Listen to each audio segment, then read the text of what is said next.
Hello, কেমন আছো সবাই? আজকে আরেকটা নতুন পার্সেল হাতে পাইছি। তোমরা অবশ্য অবাক হচ্ছ যে এত পার্সেল আমার কেন আসে? আসলে এগুলো আমি নিজেই অর্ডার করি বিভিন্ন সময় বিভিন্ন কাজে। আর অর্ডার করে রাখি, দেখা গেল কোনোটা ১ মাস পরে আসে, কোনোটা ২ মাস পরে আসে।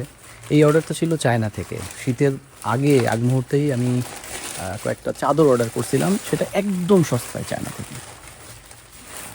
তো সেই চাদরগুলা এই প্রায় ১ মাস পরে আজকে হাতে পাইছি। তাই একটা কুইক আনবক্স করতেছি। জানি না এটার কোয়ালিটি কেমন? কোয়ালিটিটা দেখার পরে অবশ্য ডিজাইনটা কিন্তু বেশ ভালোই মনে হচ্ছে, প্রিমিয়াম একটা ফিল আছে। এই কালারটা আমার বাসায় অনেক আগে থেকে ইউজ হতো, আমার মা ইউজ করতো।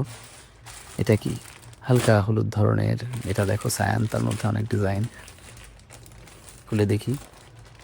আর খুলে দেখার পরে আমি অবাক হয়ে গেলাম যে এত সফট, এতটা সফট কাপড়, মানে অসাধারণ।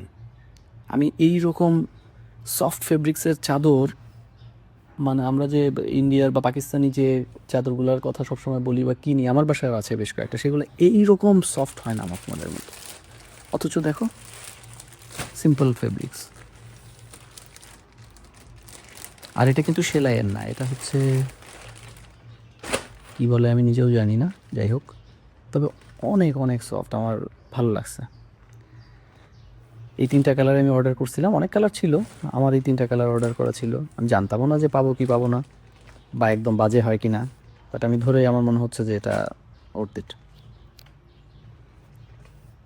তোমরা গেস করো তো এই ৩টার প্রাইস কেমন হতে পারে? শুধু শুধু কিন্তু মানুষ বলে না যে চায়নার সাথে ব্যবসা শুরু করতে গেলে চায়নায় যাওয়ার বিকল্প নেই। কোন সেক্টরে তুমি যাবা, কাপড়ে যাবা, মেশিনারিজে যাবা, সব জায়গায় চায়না বেস্ট। তোমরা জানিও কোনটা তোমাদের ভালো লাগলো। Thank you.